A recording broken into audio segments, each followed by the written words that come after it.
Cordial saludo a todos nuestros televidentes en este su programa Ciencia y Libertad, liderado desde la Facultad de Derecho de la Universidad de Medellín.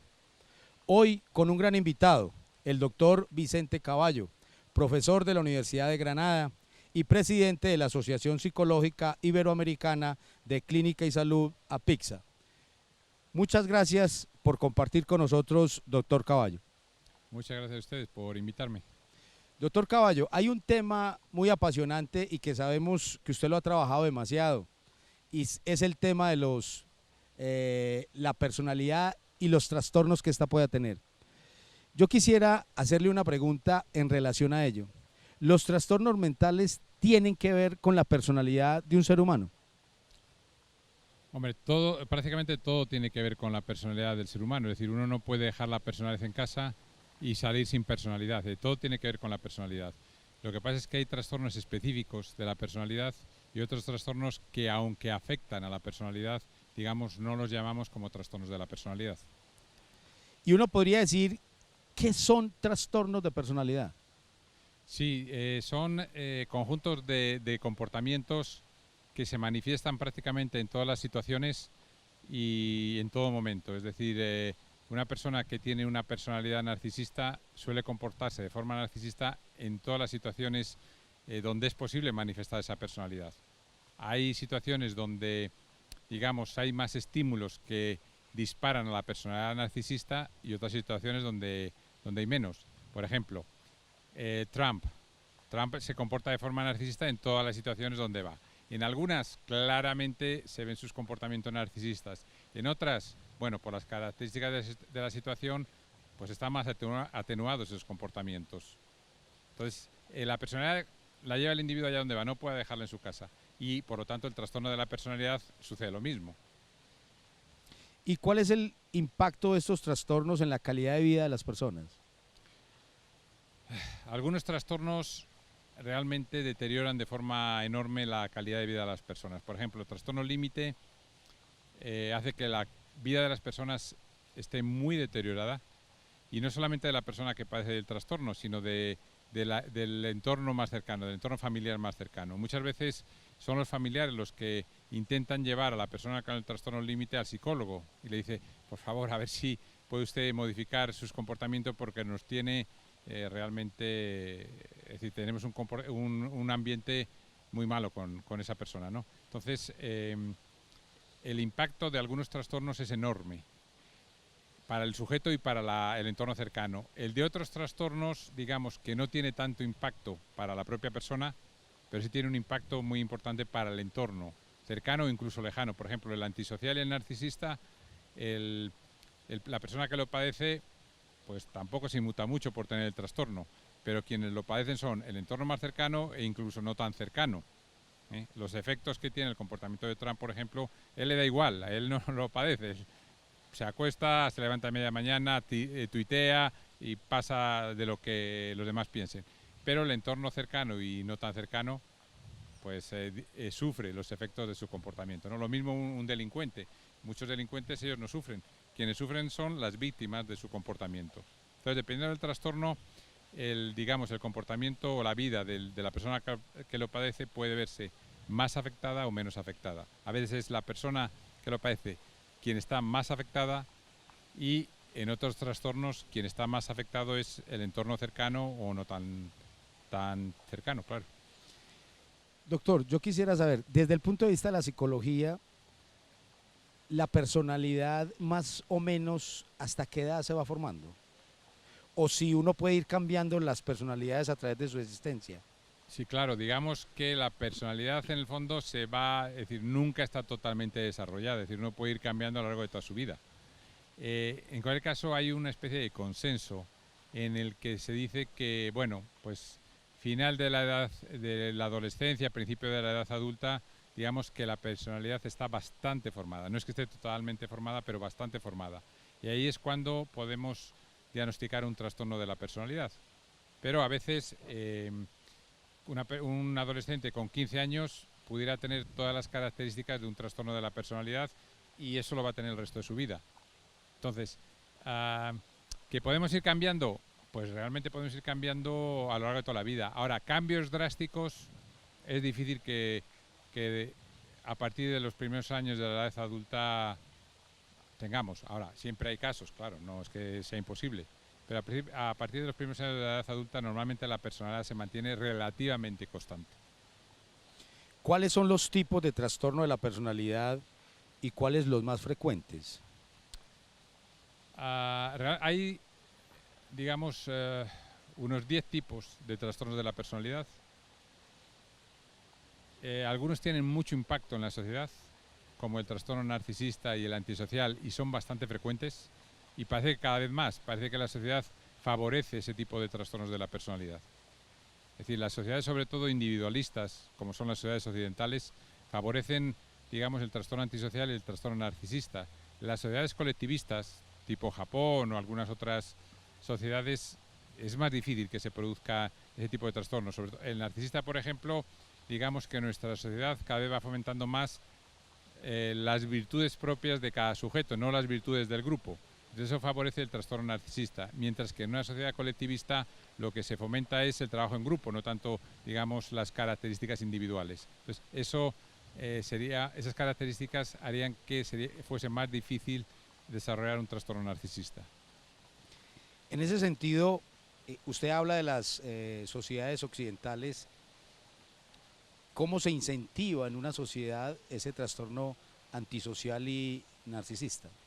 Por ejemplo, las características narcisistas suelen ser muy reforzadas incluso desde la infancia. El que una persona sobresalga por los demás es reforzada pues, con premios, con alabanzas, etc. Y pocas veces se refuerza el trabajo en grupo.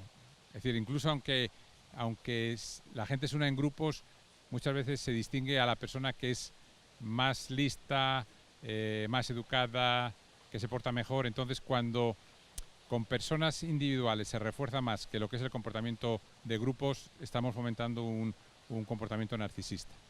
Entonces, si eso se hace en la escuela y sobre todo si se hace en la familia, hay muchas más posibilidades de que se desarrolle un trastorno narcisista. Que si fomentamos, digamos, el trabajo en grupo, se refuerza el trabajo en grupo, se recompensa a todo el grupo, no a una persona individual, etcétera. Entonces, hay muchas formas de fomentar determinados trastornos. Y fundamentalmente los padres son quizá el principal agente causante y después, claro, los iguales, la escuela, pero digamos que tienen menos importancia, sobre todo en la infancia, que los padres. En la adolescencia sí tienen importancia los iguales, claro, porque pues empiezan a relacionarse más con los iguales que con los padres, ¿no? Pero entonces uno diría, doctor, que esa política de estímulos que inclusive están en las normas, tanto institucionales, usted que es un hombre de universidad, esa política de estímulos, vale la redundancia, estimula entonces un trastorno de estos. Estimula un comportamiento narcisista. Después ya que llegue a ser trastorno, que llegue a ser un estilo, probablemente depende de vulnerabilidades biológicas. Es decir, hay gente que está, digamos, biológicamente preparada para desarrollar un trastorno narcisista, mientras otras personas pueden desarrollar comportamientos, pero si no están biológicamente preparadas no van a desarrollar nunca un trastorno. Se tendrá un estilo, pero un estilo realmente no es especialmente desadaptativo. Yo quisiera que después de una pausa, doctor, pudiéramos hablar de este tema. Para el derecho, el trastorno de la personalidad antisocial tiene una importancia fundamental. ¿Cuáles son sus características más importantes? Les recordamos que estamos en el programa Ciencia y Libertad, liderado desde la Facultad de Derecho de la Universidad de Medellín.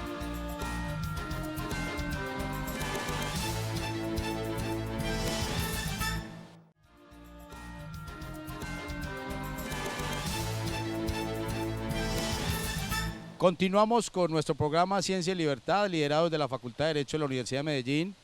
Hoy con nuestro invitado, el doctor Ernesto Caballo. Quisiera preguntarle, profesor, para el derecho, el trastorno de la personalidad antisocial tiene una importancia fundamental.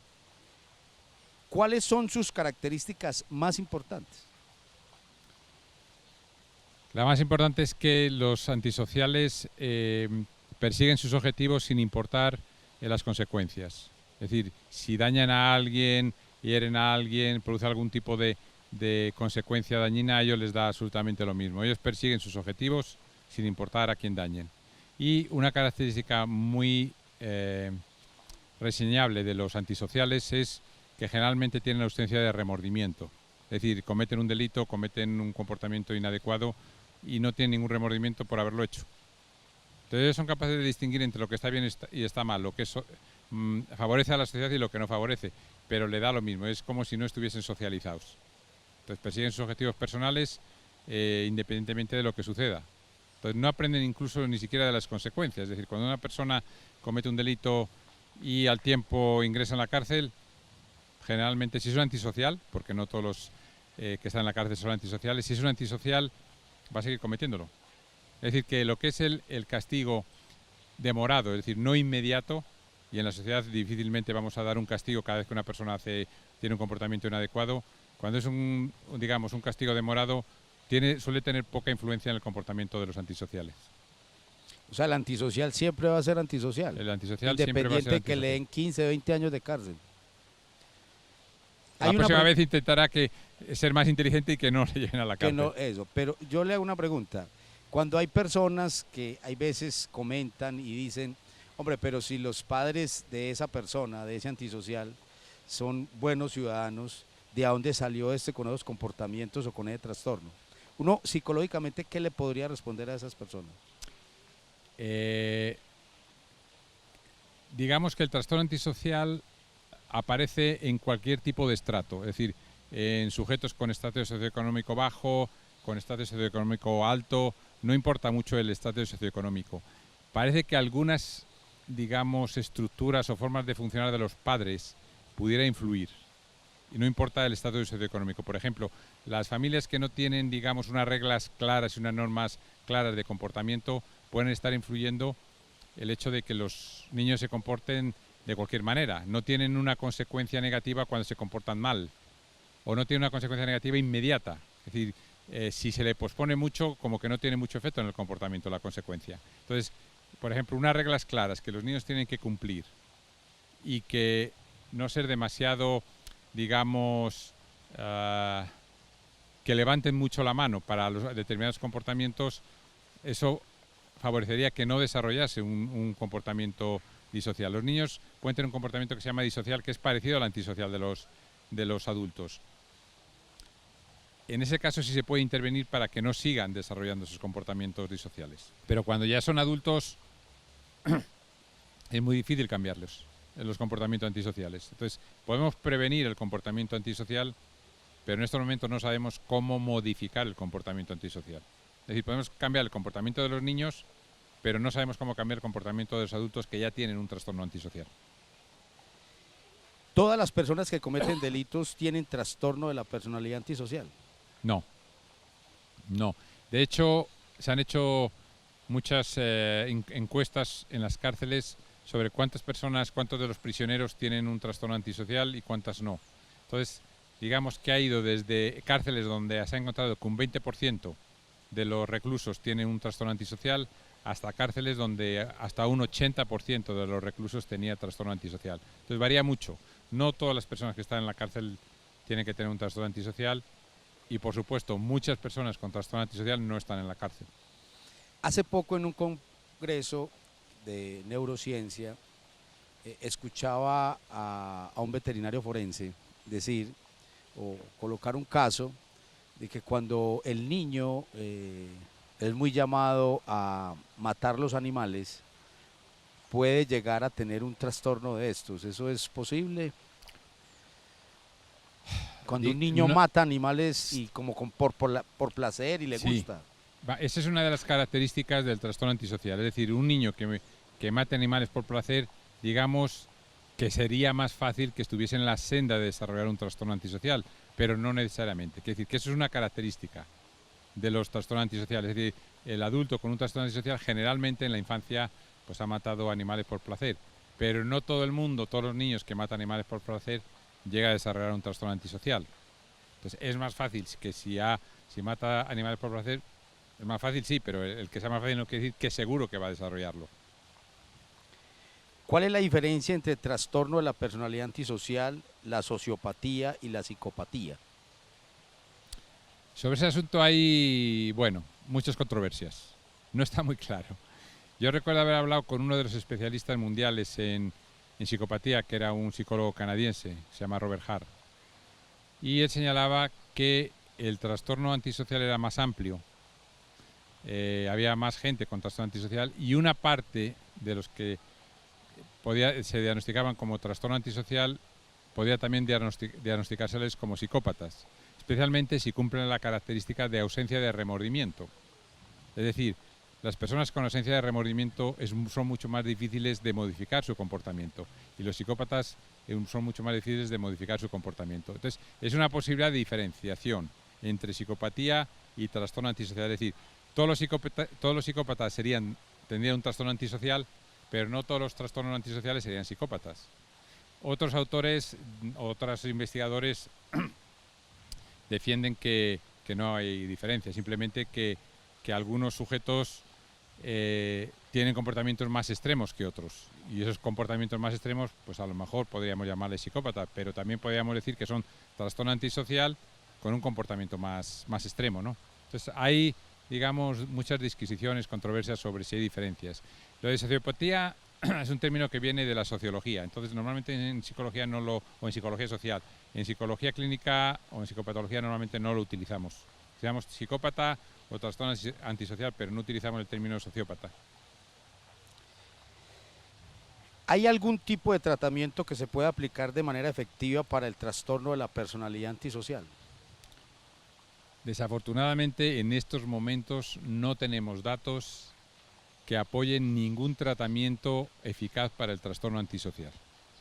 Se han hecho muchos intentos, se han propuesto, digamos, muchas técnicas, pero que tengamos en estos momentos certeza de que hay un tratamiento eficaz para el trastorno antisocial, eso no lo tenemos.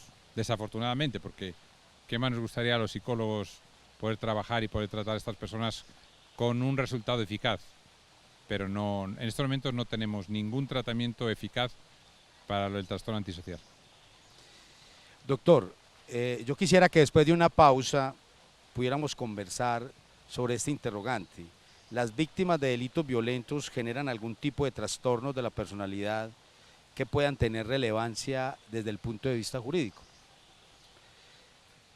Les recordamos que estamos en nuestro programa Ciencia y Libertad, liderado desde la Facultad de Derecho de la Universidad de Medellín.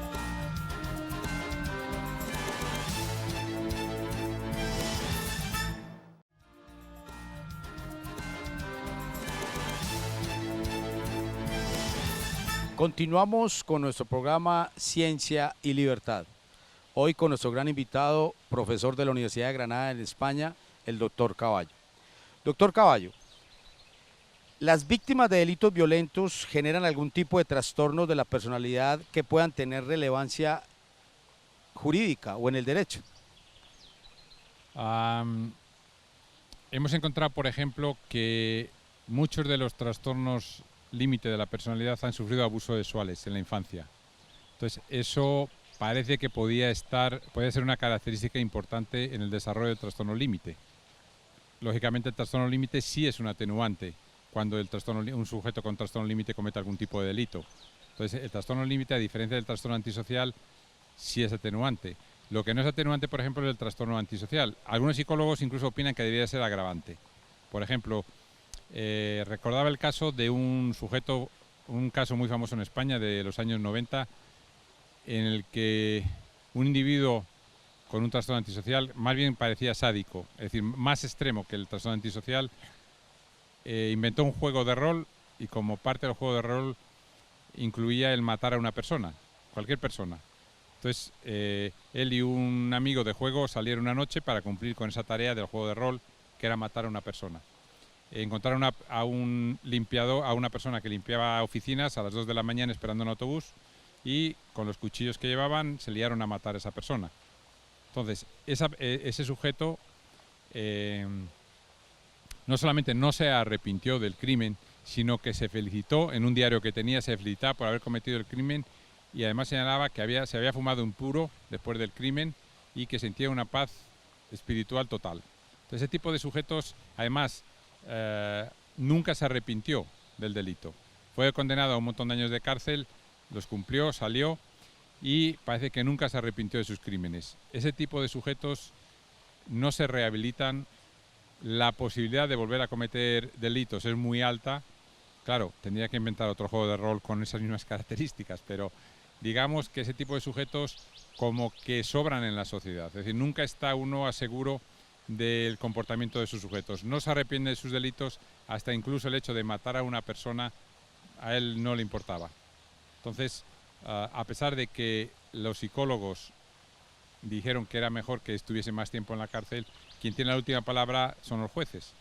Entonces, los sujetos con ese tipo de comportamientos, probablemente la sociedad necesite protegerse de ellos. Y si están algunos años más en la cárcel, cuando se sabe con seguridad que tiene un trastorno antisocial y que no va a cambiar, que no hay ningún tipo de rehabilitación y han cometido delitos extremos, pues es probable que esos sujetos sea mejor que estén unos cuantos años más en la cárcel, básicamente para proteger a la sociedad. No es tanto por decir que si tienen o no tienen derechos, pues tienen muchos derechos, pero el resto de la sociedad también tiene muchos derechos. Entonces, para proteger esos derechos de muchas personas, a lo mejor hay que encerrar a una persona durante más tiempo, al menos hasta que tengamos un tratamiento eficaz. En este momento no lo tenemos. Porque uno ahí, ya como abogado, profesor, uno diría, cuando a uno le enseñan cuál es la finalidad de la pena, es resocializar. Pero eso es muy sociológico por lo que yo estoy escuchándolo a usted. Porque si uno se mete a lo que es psicológicamente el trastorno mental del antisocial, él no se va a resocializar. Por mucha pena que usted le dé, él no se va a resocializar. Ahí cabe entonces algo en el cual Occidente siempre ha discutido, que es sobre el concepto de pena privativa de la libertad, el concepto de cadena perpetua. Pero uno dice, mire, una cadena perpetua para una persona de este estilo sería una condena apropiada, porque como usted dice, el dejarlo salir puede tener como resultado, porque como él no va a tener remordimiento absolutamente de nada, puede tener como resultado otras víctimas. Sí, Porque puede que el rol sea ya no matar uno y no dos o tres. sí. O como hicieron en Las Vegas, el que se colocó en este edificio y empezó a disparar a diestra y siniestra.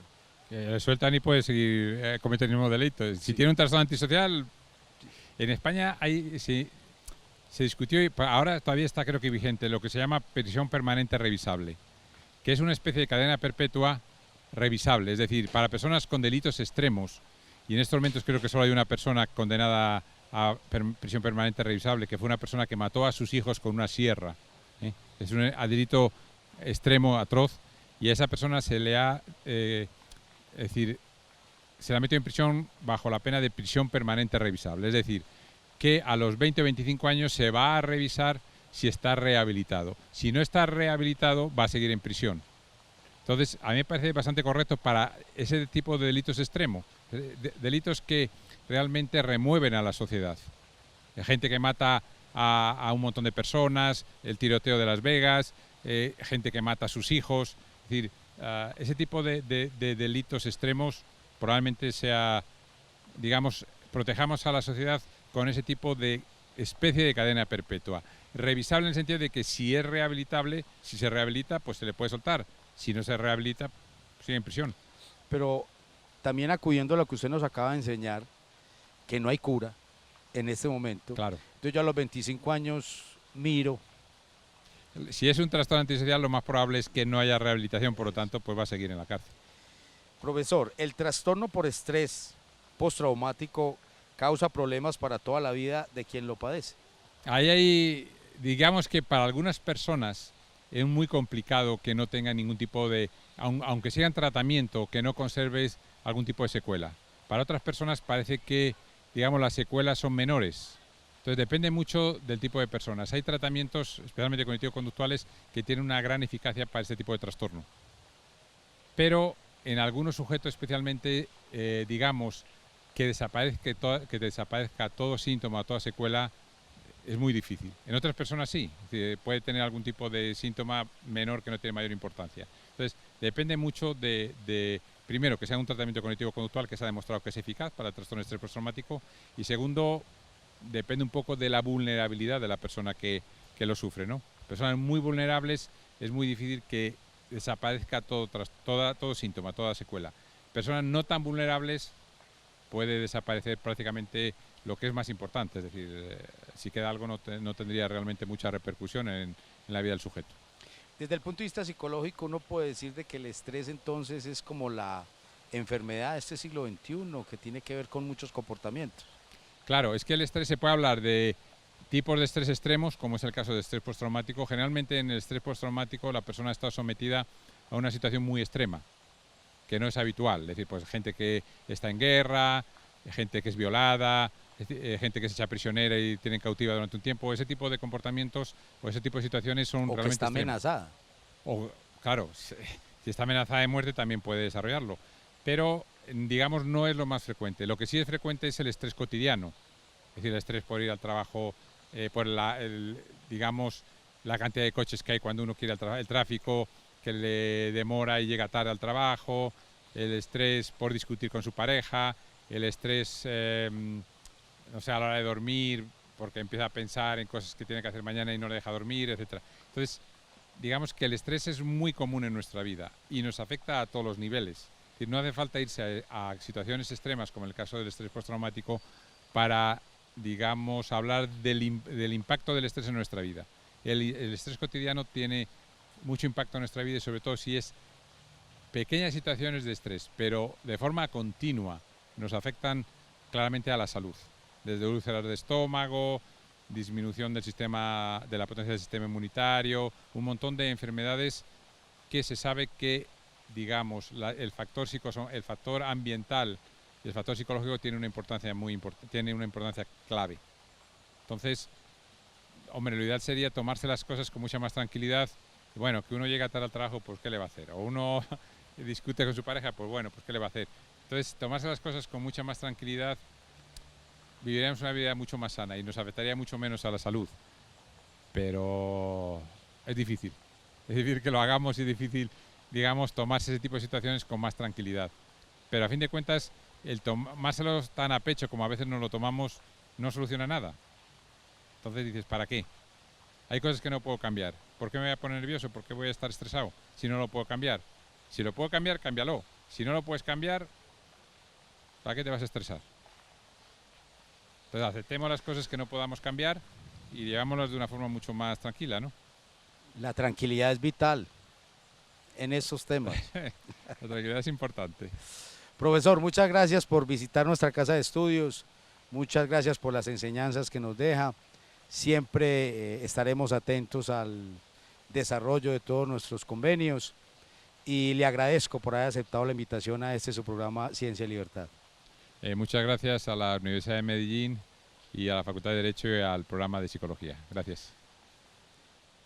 A todos nuestros televidentes les agradecemos el estar en sintonía con nuestro programa Ciencia y Libertad.